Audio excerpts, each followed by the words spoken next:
നമസ്കാരം, നിസാമാണ്. Welcome to Xylem teaching exams. മക്കളെ, നമ്മൾ കഴിഞ്ഞ വീഡിയോയിൽ ടെൻസുകൾ, പ്രധാനമായിട്ടും നമ്മുടെ കേട്ടറ്റ് പരീക്ഷകളിൽ വരുന്ന കുറച്ച് ടൈപ്പ് ഓഫ് ടെൻസസ് നമ്മൾ പറഞ്ഞിരുന്നു. അതിൻ്റെ കീവേഡുകളും കാര്യങ്ങളൊക്കെ പറഞ്ഞിരുന്നു. ഇന്ന് നമ്മൾ വന്നിട്ടുള്ളത് നമ്മുടെ കേട്ടറ്റ് കാറ്റഗറി 1 ആയിക്കോട്ടെ, 2 ആയിക്കോട്ടെ, ഈവൻ 3 ആയിക്കോട്ടെ, അവിടെയൊക്കെ സ്ഥിരമായിട്ട് വരുന്ന കുറച്ച് ക്വസ്റ്റ്യൻ ടാഗിൻ്റെ പാറ്റേൺസ് ഉണ്ട്. ഈ ഒരു 4-5 പാറ്റേൺസ് കൃത്യമായിട്ട് നിങ്ങൾക്കൊരു ധാരണ ഉണ്ടെങ്കിൽ കൃത്യമായിട്ട് നമുക്ക് ആ ഭാഗത്തുനിന്ന് വരുന്ന എല്ലാ ചോദ്യങ്ങളും നമുക്ക് ഈസി ആയിട്ട് ആൻസർ ചെയ്യാൻ പറ്റും. ആ ഭാഗത്തിന് അപ്പുറത്തേക്ക് ചോദ്യങ്ങൾ വരാറില്ല. അത് എന്താണ് എന്നുള്ളത് കൃത്യമായിട്ട് മനസ്സിലാക്കി കഴിഞ്ഞാൽ ഈസി ആയിട്ട് നമുക്ക് മാർക്ക് സ്കോർ ചെയ്യാം, കേട്ടിട്ട് ക്വാളിഫൈയും ചെയ്യാം. അപ്പം നമുക്ക് ഏതെല്ലാമാണ് ആ പാറ്റേൺസ് എന്ന് നോക്കാം. ആദ്യത്തെ ചോദ്യം സ്ഥിരമായിട്ട് വരുന്നതാണ്, ഐ ആം ലേറ്റ്. ഇവിടെ എന്ത് കൊടുക്കാൻ പറ്റും എന്നുള്ളതാ ചോദ്യം. അപ്പോൾ നോർമലി നമ്മുടെ ഒരു ക്വസ്റ്റ്യൻ ടാഗിൽ ബേസിക് റൂൾ എന്ന് പറഞ്ഞാൽ പോസിറ്റീവ് സ്റ്റേറ്റ്മെൻറ്റിന് നെഗറ്റീവ് ടാഗ് എന്നുള്ള രീതിയിലാണ് പറയാം, അല്ലേ? ഒരു ടാഗിൽ എന്തൊക്കെ ഉണ്ടാകും? നമുക്ക് പറയുന്ന സ്റ്റേറ്റ്മെൻറ്റിൽ നിന്ന് ഓക്സിലറി എടുക്കുന്നു, ആ സ്റ്റേറ്റ്മെൻറ്റിലെ സബ്ജക്റ്റിനനുസരിച്ചിട്ട് നമ്മളൊരു പ്രോനൗൺ എടുക്കുന്നു, ദെൻ ക്വസ്റ്റ്യൻ മാർക്ക് ഇടുന്നു. അപ്പോൾ ഇവിടെ ആം എന്നുള്ളത് പോസിറ്റീവ് ആണ്. അപ്പോൾ നോർമലി നമ്മൾ എന്ത് ചെയ്യണം? ആമിൻ്റെ നെഗറ്റീവ് ആമിൻ്റായി എന്ന് കൊടുക്കണം, അല്ലേ? എന്നാൽ ഇത് കുറച്ച് എക്സെപ്ഷണൽ കേസാണ്. ആം പോസിറ്റീവായിട്ട് വരികയാണെങ്കിൽ നമ്മൾ എടുക്കേണ്ടത് ആൻഡായി ആണ്. ഐ ആം ലേറ്റ് ആൻഡായി. അപ്പോൾ ഇതാണ് ഒന്നാമത്തെ പാറ്റേൺ. ഇത് കൃത്യമായിട്ട് പഠിച്ചു വെക്കണം.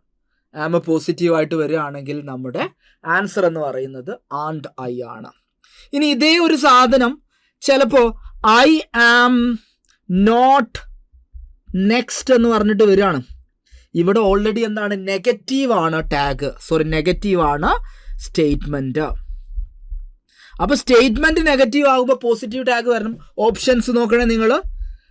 ആം ഐ ഉണ്ട്, ബി ആർ ഐ ഉണ്ട്, ഏത് കൊടുക്കും നിങ്ങൾ?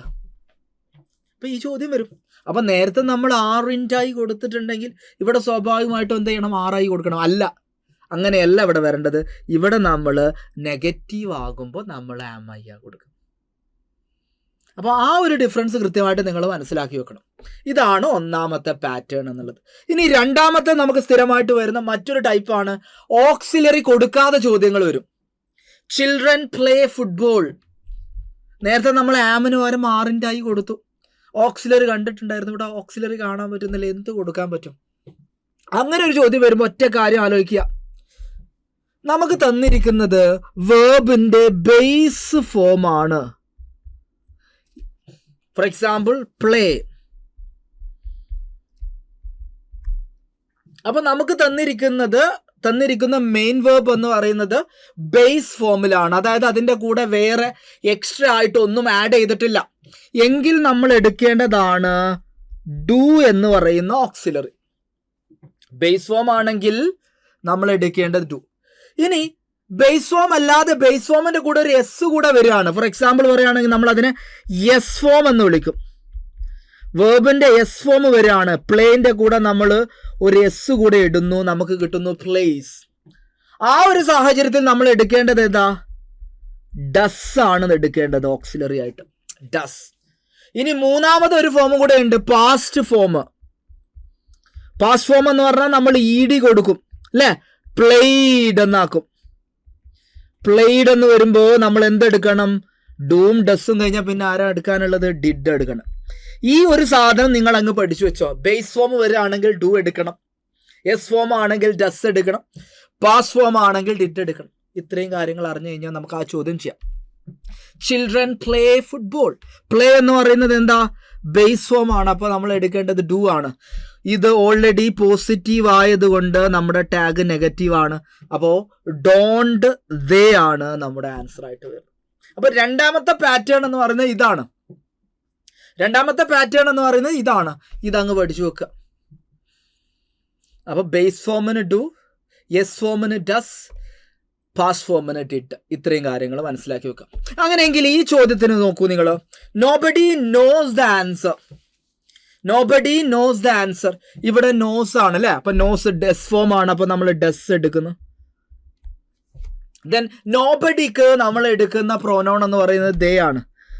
അപ്പോൾ നോബഡി ഓൾറെഡി നെഗറ്റീവ് ആയതുകൊണ്ട് നമ്മൾ ഡസ് തന്നെ എടുത്തു, ഡസ് ദേ എന്നിട്ട് ക്വസ്റ്റ്യൻ മാർക്ക് കൊടുക്കുകയാണ്. നമ്മൾ നേരത്തെ പഠിച്ച റൂള് വെച്ചിട്ട് നമ്മൾ കൊടുക്കുകയാണ് ഡസ് ദേ. ബട്ട് ഇവിടെ ചെറിയൊരു പ്രശ്നം കാണുന്നുണ്ടോ നിങ്ങൾ? ഈ ദേ എന്ന് പറയുന്ന പ്രോനൗൺ എന്ന് പറയുന്നത് പ്ലൂരൽ ആണ് അല്ലേ? This is plural. അപ്പോ ഡസ് എന്ന് പറയുന്നതോ? ഡസ് എന്ന് പറയുന്നത് സിംഗുലർ ആയിട്ടുള്ള ഓക്സിലറി ആണ്, സിംഗുലർ ആണ്. അപ്പോൾ ഒരു സിംഗുലർ ആയിട്ടുള്ള ആളെ നമുക്ക് പ്ലൂരൽ ആയിട്ടുള്ള ആളെ കൂടെ കൊടുക്കാൻ പറ്റില്ല, രണ്ടാളും കൂടെ ഒരുമിച്ച് പറയാൻ പറ്റില്ല. അപ്പോൾ നമ്മൾ എന്ത് ചെയ്യണം? ഒന്നെങ്കിൽ ദേ ചേഞ്ച് ചെയ്യണം, അല്ലെങ്കിൽ ഡസ് ചേഞ്ച് ചെയ്യണം. ദേ നമുക്ക് ചേഞ്ച് ചെയ്യാൻ പറ്റില്ല, കാരണം നോബഡിക്ക് നമ്മൾ എടുക്കുന്ന പ്രോനൗൺ എന്ന് പറയുന്നത് ദേ ആണ്. അപ്പോൾ ഡസ് നമ്മൾ എന്ത് ചെയ്യണം? ഡസ് നമ്മൾ പ്ലൂരൽ ആക്കണം. അതിന് വേണ്ടിയിട്ട് നമ്മൾ എന്ത് കൊടുക്കുന്നു? ഡു എന്ന് കൊടുക്കുന്നു. അപ്പോൾ നമ്മുടെ ആൻസർ എന്ത് വരും? ഡു ദേ എന്നാണ്. അപ്പോൾ റൂള് ഞാൻ കൃത്യമായിട്ട് പറഞ്ഞിട്ടില്ല, ഞാൻ ഒന്നുകൂടെ പറയാം. അതായത് നമുക്ക് കിട്ടിയിട്ടുള്ള സെന്റൻസ് സ്റ്റാർട്ട് ചെയ്യുന്നത് എവ്രിബഡി അല്ലെങ്കിൽ എവ്രി വൺ. നമുക്ക് നോബഡി അല്ലെങ്കിൽ നോ വൺ, സംബഡി അല്ലെങ്കിൽ സം വൺ, എനിബഡി അല്ലെങ്കിൽ എനി വൺ. ഇത്രയും സബ്ജക്റ്റുകളാണ് നമ്മുടെ സെന്റൻസ് സ്റ്റാർട്ട് ചെയ്യുന്നതെങ്കിൽ നിങ്ങൾ എടുക്കേണ്ട നിങ്ങൾ എടുക്കേണ്ട ക്വസ്റ്റ്യൻ ടാഗിലെ പ്രോനൗൺ എന്ന് പറയുന്നത് ദേ ആണ്. ഈ ദേ എന്ന് പറയുന്നത് പ്ലൂരൽ ആണ്. അതിൻ്റെ കൂടെ പ്ലൂരൽ ഓക്സിലറി മാത്രമേ നിങ്ങൾക്ക് കൊടുക്കാൻ പറ്റൂ. അപ്പൊ എവ്രിബഡി വന്നാലും എവ്രി വൺ വന്നു കഴിഞ്ഞാലും nobody, no one, somebody, someone, anybody, anyone. നിങ്ങൾ എടുക്കേണ്ട പ്രോനൗൺ എന്ന് പറയുന്നത് ദേ ആണ്. അതിൻ്റെ കൂടെ പ്ലൂരലായിട്ടുള്ള ഓക്സിലറി മാത്രമേ കൊടുക്കാൻ പറ്റുള്ളൂ. അപ്പോൾ നിങ്ങൾക്ക് സംശയം ഉണ്ടാവും, ആർക്കെങ്കിലും ഒക്കെ ഉണ്ടാവുമല്ലോ, ഏതാണ് പ്ലൂരൽ എന്ന് പറയുന്നത്. ഒറ്റ കാര്യം ആലോചിച്ചാൽ മതി. അവസാനം എസ് വരുന്ന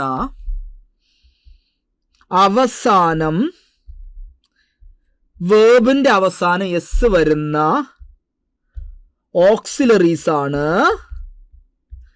ഓക്സിലറീസ് സിംഗുലർ ആണ് എന്ന് ആലോചിച്ചാൽ മതി. അവസാനം എസ് വരുന്ന എസ് വരുന്ന ഓക്സിലറി സിംഗുലർസ് ഏതൊക്കെയാ? ഈസ് എന്ന് പറയുന്നത്, വോസ് എന്ന് പറയുന്നത്, ഹാസ് എന്ന് പറയുന്നത്, ഡസ് എന്ന് പറയുന്നത്. ഈസ്, വോസ്, ഹാസ്, ഡസ്, ഇത്രയും സാധനങ്ങൾ സിംഗുലറാ. അപ്പൊ ഇത്രയും സാധനങ്ങളാണ് നമ്മൾ പറയുന്ന nobody, somebody, anybody, somebody, anybody. ഈ സാധനങ്ങളുടെ കൂടെ വരികയാണെങ്കിൽ നിങ്ങൾ അതിനെ പ്ലൂരൽ ആക്കണം. അതായത് ഈസ് എന്ന് പറയുന്ന സാധനം കിട്ടിയിട്ടുണ്ടെങ്കിൽ നിങ്ങൾ എടുക്കേണ്ടത് ആറാണ്. നിങ്ങൾക്ക് വോസ് കിട്ടിയിട്ടുണ്ടെങ്കിൽ നിങ്ങൾ എടുക്കേണ്ടത് വേറാണ്. നിങ്ങൾക്ക് ഹാസ് കിട്ടിയിട്ടുണ്ടെങ്കിൽ നിങ്ങൾ എടുക്കേണ്ടത് ഹാവ് ആണ്. നിങ്ങൾക്ക് ഡസ് കിട്ടിയിട്ടുണ്ടെങ്കിൽ നിങ്ങൾ എടുക്കേണ്ടത് ഡു ആണ്. ഈ ഒരു സാധനം അങ്ങ് പഠിച്ചു വെച്ചാണ്. അപ്പൊ അവസാനം എസ് വരുന്ന വേർബുകൾ സിംഗുലറാ, എസ് ഇല്ലാത്തത് പ്ലൂരലും. ആ ഒരു ഐഡിയ ഉണ്ടായിരിക്കാം. അപ്പൊ നമ്മുടെ സബ്ജക്റ്റ് എന്ന് പറയുന്നത് ഇവയാണെങ്കിൽ ദേ എടുക്കുക. അതിൻ്റെ ഓക്സിലറി എന്ന് പറയുന്നത് എസ് ഇല്ലാത്ത സാധനങ്ങൾ എടുക്കുക, കാരണം അവ പ്ലൂരലാണ്. അപ്പൊ അതാണ് നമ്മൾ അടുത്ത് പഠിക്കുന്ന അടുത്ത പാറ്റേൺ എന്ന് പറയുന്നത്. ഇനി നമുക്ക് അടുത്ത പാറ്റേണിലേക്ക് പോകാം. He seldom answers any questions. ഇവിടെ ആൻസേഴ്സ് ഉണ്ട്. ആൻസേഴ്സ് എന്ന് പറഞ്ഞാൽ നമുക്കറിയാം ഡസ് ആണ്. അപ്പൊ ഡസിൻ്റെ ഹി എന്നുള്ളതാണ് അല്ലേ. എന്നാൽ ഇവിടെ പുതിയ പാറ്റേണിൽ വരുന്നത് എന്താണ്? സെൽഡം എന്നുള്ളതാണ്. സെൽഡം എന്നുള്ളത് സെന്റൻസുകൾ എപ്പോഴും ഈ നോട്ടോ, നെവറോ അല്ലെങ്കിൽ നോ ഇത്രയും സാധനങ്ങൾ മാത്രം കൊടുത്തുകൊണ്ട് സെന്റൻസ് നെഗറ്റീവ് ആക്കുന്ന വ്യവസ്ഥയില്ല. ഇവ ഇല്ലാതെയും നമുക്ക് സെന്റൻസുകൾ നെഗറ്റീവ് ആക്കാം. അതിൽ വരുന്ന കുറച്ച് അഡ്വേർബുകളാണ് മക്കളെ നിങ്ങൾ പഠിച്ചു വെക്കേണ്ടത്. ഹാർഡ്ലി, സ്ഥിരം വരുന്ന hardly, seldom, rarely, scarcely, few, little തുടങ്ങിയിട്ടുള്ള പദങ്ങൾ. Hardly, seldom, rarely, scarcely, few, little ഈ പദങ്ങൾ നമ്മുടെ സെന്റൻസിൽ വന്നു കഴിഞ്ഞാൽ, നമ്മുടെ സ്റ്റേറ്റ്മെന്റിൽ വന്നു കഴിഞ്ഞാൽ ആ സ്റ്റേറ്റ്മെന്റ് ഓട്ടോമാറ്റിക്കലി നെഗറ്റീവ് ആകും. ഓട്ടോമാറ്റിക്കലി അത് നെഗറ്റീവ് ആകുമ്പോൾ നമ്മൾ എടുക്കേണ്ട ടാഗ് എന്ന് പറയുന്നത് പോസിറ്റീവാണ്. അപ്പൊ ഇതാണ് അടുത്ത പാറ്റേൺ. അപ്പൊ ഈ വാക്കുകൾ നമ്മുടെ സ്റ്റേറ്റ്മെന്റിൽ വന്നിട്ടുണ്ടോ എന്ന് നോക്കുക. സ്റ്റേറ്റ്മെന്റ് വന്നിട്ടുണ്ടെങ്കിൽ നമ്മൾ എന്ത് ചെയ്യണം? പോസിറ്റീവ് ടാഗ് എടുക്കണം. അതായത് നമുക്ക് ഡസിൻ ഹി എന്ന് പറയാൻ പറ്റൂല, നമുക്ക് ഡസ് ഹി എന്നേ പറയാൻ പറ്റുള്ളൂ. ഇതാണ് അടുത്ത പാറ്റേൺ വരുന്നത്. ഇതും ആലോചിച്ചു. അപ്പം ഇതാണ് നമ്മുടെ അടുത്ത പാറ്റേൺ. നിങ്ങൾ ഓർത്തു വെക്കേണ്ട വാക്കുകൾ hardly, seldom, really, scarcely, few, little പോലുള്ള പദങ്ങളാണ് നിങ്ങൾ ഓർത്തു വെക്കേണ്ടത് കേട്ടോ. ഇനി നമ്മൾ അടുത്തയിലേക്ക് പോവാണ്. അടുത്ത പാറ്റേൺ സ്ഥിരമായിട്ട് വരുന്നതാണ്. Let's go for a walk, let's have some മന്തി. യെസ്, നമുക്ക് പോയാലോ, നമുക്ക് പഠിച്ചാലോ, നമുക്ക് ചായ കുടിച്ചാലോ എന്നൊക്കെ പറയുമ്പോൾ നമ്മൾ നമ്മളോട് തന്നെ ചോദിക്കുകയാണ്, ഒരു സജഷൻ ചോദിക്കുകയാണ്. അപ്പൊ ആ സജഷൻ ചോദിക്കുമ്പോൾ നമ്മൾ എന്താ ചെയ്യുന്നത്? നമുക്ക് അങ്ങനെ ചെയ്താലോ എന്ന് ചോദിക്കുമ്പോൾ നമ്മൾ ചെയ്യുന്ന സാധനമാണ് ഷാൾ വി. ലെറ്റസ് വന്നു കഴിഞ്ഞാൽ, ലെറ്റ്സ് വന്നു കഴിഞ്ഞാൽ നിങ്ങൾ ഷാൾ വി അങ്ങ് എടുത്തോ. ലെറ്റ്സ് എന്ന് വന്നു കഴിഞ്ഞാൽ നിങ്ങൾ ഷാൾ വി എന്ന് പറഞ്ഞ് അങ്ങ് എടുത്തോ, മാർക്ക് കൊണ്ടുപോയിക്കോ. അത്രയേ ഉള്ളൂ കേട്ടോ. ലെറ്റ്സ് വന്നു കഴിഞ്ഞാൽ ഷാൾ. ഇനി 2 പാറ്റേണും കൂടിയുള്ളൂ. 2 പാറ്റേൺ. അത് ഒരു പാറ്റേണിന്റെ മറ്റൊരു ഭാഗം തന്നെയാണ് കേട്ടോ. ആ പാറ്റേൺ എന്ന് പറയുന്നത് ഇതാണ്. Open the window. Open the window. ഇവിടെ മെയിൻ വെർബ് ഓപ്പൺ ആണ് അല്ലേ? അപ്പൊ നമ്മൾ എന്താ ചെയ്യുക? ഡു എടുക്കുവോ? ഇല്ല അല്ലേ? ഇത് ഓപ്പൺ ദ വിൻഡോ എന്ന് പറയുമ്പോൾ സബ്ജക്റ്റ് എവിടെ? ഇല്ല. ഓപ്പൺ ദ വിൻഡോ എന്ന് പറഞ്ഞാൽ വാതിൽ തുറക്ക്. വാതിൽ തുറക്ക് എന്ന് പറഞ്ഞാൽ അതൊരു ഓർഡർ ആണ്. അപ്പൊ അതൊരു ഇമ്പാരറ്റീവ് സെന്റൻസ് ആണ് അല്ലെ? Imperative sentence. അപ്പൊ വെർബുകളിൽ തുടങ്ങുന്ന വേർബ്, അതായത് ഇതിൽ സബ്ജക്റ്റ് ഉണ്ടാവില്ല, ഡയറക്റ്റ് ആയിട്ട് വേർബിൽ തുടങ്ങുന്ന സെന്റൻസുകളെയാണ് നമ്മൾ imperative sentence. Close the door, open the window, ഇങ്ങനെ നമ്മൾ പറയുന്ന സാധനങ്ങളാണ്. പ്ലീസ് ഒക്കെ വരും. Please sit down. നമ്മുടെ ഓർഡർ, റിക്വസ്റ്റ്, കമാൻഡ് തുടങ്ങിയിട്ടുള്ള സാധനങ്ങൾ പറയാൻ വേണ്ടിയിട്ട് യൂസ് ചെയ്യും. അപ്പൊ ഇമ്പാരറ്റീവ് സെന്റൻസുകളുടെ ടാഗ് എന്ന് പറയുന്നത് ഒന്നെങ്കിൽ വിൽ യു അല്ലെങ്കിൽ വോണ്ട് യു. ഇതിലേതെങ്കിലും ഒന്നായിരിക്കും. Will you, won't you. Will you, won't you രണ്ടും വരും. അപ്പൊ open the window, will you answer ആയി. വോണ്ട് യു ഉണ്ടായിക്കോട്ടെ, നമ്മൾ വിൽ യുനാണ് പ്രാധാന്യം കൊടുക്കുക. രണ്ടും കൂടെ വന്നു കഴിഞ്ഞാൽ നിങ്ങൾ വിൽ യുന് പ്രാധാന്യം കൊടുക്കുക കേട്ടോ. എന്നാൽ അടുത്ത സെന്റൻസ് നോക്കൂ നിങ്ങൾ. Don't waste your time. Won't you ഉണ്ട്, വിൽ യു ഉണ്ട്. Don't waste your time. Don't waste your time എന്ന് പറഞ്ഞാൽ നെഗറ്റീവ് ആണിത്. ചെയ്യരുത്. Negative imperative. പോസിറ്റീവ് ഇമ്പാരറ്റീവിന് ഞാൻ പറഞ്ഞു വില്യും വരും, വോണ്ട് യു വരും. എന്നാലും നമ്മൾ വില്യുവിന് ഇമ്പോർട്ടൻസ് കൊടുക്കുക. എന്നാൽ ഇവിടെ എന്താ? നെഗറ്റീവ് ഇമ്പാരറ്റീവിൽ നിങ്ങൾക്ക് ഒരിക്കലും എന്ത് കൊടുക്കാൻ പറ്റില്ല? വോണ്ട് യു കൊടുക്കാൻ പറ്റില്ല. നിങ്ങൾക്ക് വില്യു മാത്രമേ കൊടുക്കാൻ പറ്റുള്ളൂ. അപ്പൊ പോസിറ്റീവ് ഇമ്പാരറ്റീവിന് ആ കാര്യങ്ങൾ പഠിച്ചാൽ മതി. പോസിറ്റീവ് ഇമ്പാരറ്റീവ് വന്നു കഴിഞ്ഞാൽ നിങ്ങൾ എന്തെടുക്കുക? ഒന്നെങ്കിൽ വില്യു അല്ലെങ്കിൽ വോണ്ട് യു. 2 ഓപ്ഷനും കൂടെ വരൂല. ആ ചോദ്യത്തിൽ ഓപ്ഷൻ ഇട്ടത് മാറിപ്പോയതാ കേട്ടോ. Will you, won't you. ഇനി നെഗറ്റീവ് ആണെങ്കിലോ നിങ്ങൾക്ക് വോണ്ട് യൂസ് ചെയ്യാൻ പറ്റില്ല, നിങ്ങൾക്ക് വിൽ യു മാത്രമേ യൂസ് ചെയ്യാൻ പറ്റുള്ളൂ. സോ അത് കൃത്യമായിട്ട് ഓർത്തിരി. അപ്പൊ ഇത്രയും പാറ്റേണുകൾ അറിഞ്ഞു കഴിഞ്ഞാൽ ക്വസ്റ്റ്യൻ ടാഗ്, ക്യൂ ടാഗ് നമ്മുടെ കേട്ടറ്റ് പരീക്ഷയിൽ നമുക്ക് ഫുൾ മാർക്കാണ്. Full mark. സോ ഈ ഒരു സാധനം അങ്ങ് പഠിച്ചു വെച്ചാൽ മതി.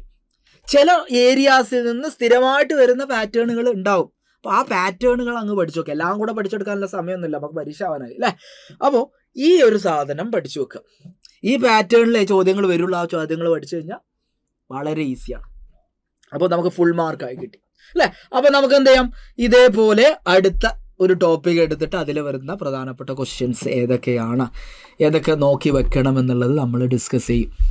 അപ്പോൾ നമുക്ക് വീണ്ടും അടുത്ത വീഡിയോയിൽ കാണാം. നിങ്ങൾക്ക് ഈ സാധനം ഹെൽപ്ഫുൾ ആണ്. ഇനിയും വീഡിയോസ് വേണമെന്നുണ്ടെങ്കിൽ നിങ്ങൾ കൃത്യമായിട്ട് കമൻറ്റ് ചെയ്യണം. നിങ്ങളുടെ കമൻറ്റുകൾ കാണുമ്പോൾ നമുക്ക് വീണ്ടും ക്വസ്റ്റ്യൻസ് ഇടാനും വീഡിയോസ് ഇടാനും ഒക്കെ നമുക്ക് ഒരു പ്രചോദനമാണ്. സോ അടുത്ത വീഡിയോ ആയിട്ട് കാണാം. സോ എല്ലാവർക്കും താങ്ക് യു.